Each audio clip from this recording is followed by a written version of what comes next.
फसल नष्ट हो गई, मानो किसान नष्ट हो गया। कितनी मेहनत करके वो अपनी फसल तैयार करता है और प्राकृतिक नाना प्रकार की, तो आप किसानों के पक्ष में खड़े होकर सरकार से अनुकूलता दिलाना, किसानों को सुविधा दिलाना, ये बहुत उत्तम कार्य है। बस इसमें स्वार्थ की गंध ना हो, खास बात है। अगर हम स्वार्थ में कपट होते कि हम बात आपकी प्रीता की कर रहे हैं लेकिन उसमें मेरे स्वार्थ की पूर्ति की बात है, तो फिर वो परमार्थ नहीं रहेगा। और अगर हम परमार्थ का भाव दूसरे के हित के लिए अपने प्राणों की भी बाजी लगा देते हैं तो इस लोक और परलोक में सब जगह मंगल होगा। परहित सरिस धर्म नहीं भाई, पर पीड़ासम नहीं अधमाई। तो हम ये चाहेंगे कि परमार्थ की भावना से युक्त होकर के हमारे देश के किसानों की उन्नति हो, उनकी रक्षा हो, उनके जो समस्याएं हैं उनकी समस्याओं में सब एक साथ खड़े होकर के सहयोग दें। नहीं तो बहुत से किसान असमर्थ होकर आत्महत्या देते हैं, शरीर त्याग देते हैं, क्योंकि उनकी पहुंच नहीं है, उनकी बात कोई सुनने वाला नहीं है।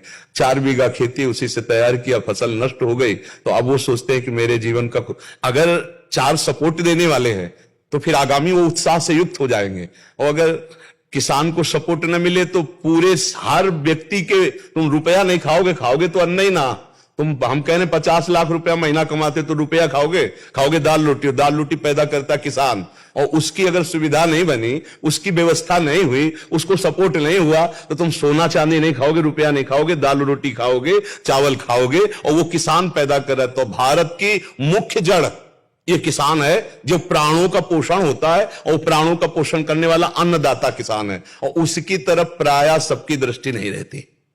तो बहुत उत्तम है कि आप लोग निस्वार्थ भाव से आगे बढ़कर किसानों को जागृत करें, उनका आत्म उत्साह प्रबल करें, वो कभी ऐसी परिस्थितियों में अपने शरीर को न नष्ट करें, एक दूसरे का सहयोग करके उनको पुष्ट किया जाए। क्योंकि अगर संसार में सही पूछो तो भगवान के बाद दूसरा अन्नदाता किसान ही है, जो रात रात भर गेहूं में पानी लगाता है, ठंडी में जब कोई रजाई से नहीं निकलता, और वो गेहूं कम पैसे में बिक करके बड़े बड़े लोग खाते पीते हैं चैन से। और उसका बेचारे का जो हालत होता है कि सिंचाई, खाद, पानी, लड़का बच्चा की पढ़ाई, और उसके बाद भी अगर कहीं प्रकृति विपरीत हो गई तो अन्न का भाव नष्ट।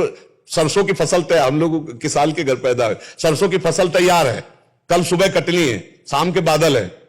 अब ऐसे ऐसे प्राण हो रहे हैं कि अगर पानी गिरा और सुबह की जो ही सूर्य किरण निकलेगी, सब सरसों बर्बाद हो जाएगी। हाँ, तो किसान को सपोर्ट देना बहुत बड़ी बात है, क्योंकि भगवान के बाद अन्नदाता किसान ही है। चाहे जितने बड़े पद में कोई बैठा हो, वो दालें रोटी खाएगा, वो एक उस किसान की है जो असुविधा से जी रहा है। किसान बड़ा तपस्वी जीवन होता है, बड़ा तपस्वी जीवन। जिस सर्दी में कोई निकलना नहीं चाहता, उस सर्दी में वो कोट पहन के पानी नहीं लगा सकता। अब तो सुविधा हो गई ट्रैक्टर वाली भाई, नहीं तो पीछे एक फार का हर था, बैल से मतलब 6-8 घंटे जुताई होती थी। तो अब तो मान लो 20-25 मिनट में ट्रैक्टर से जोत लिया। नहीं तो किसानी का जो रंग पूर्व में था बहुत कष्टप्रद, हाँ बहुत कष्टप्रद था। अब तो सब सिंचाई की सुविधाएं हो रही। तो आप हमारे भारत के किसानों को जागृत करें। बात यह देखनी है कि हमारे किसानों को सुख मिले, उसमें हमारा कोई स्वार्थ पर्सनल ना हो, हमारा कोई नाम रोशन या जगत प्रीति की, यश कीर्ति की भावना ना हो, किसान की प्रीता की भावना हो, क्योंकि किसान से ही सब कुछ है। ये हम पक्की बात बता रहे हैं। देश जो है गुरु जी, ये ऋषि और कृषि प्रधान देश है। जी जी बिल्कुल बिल्कुल। इसी परंपरा को अगर छेड़खानी होगी जी परेशानी आ जाएगी। हाँ बिल्कुल।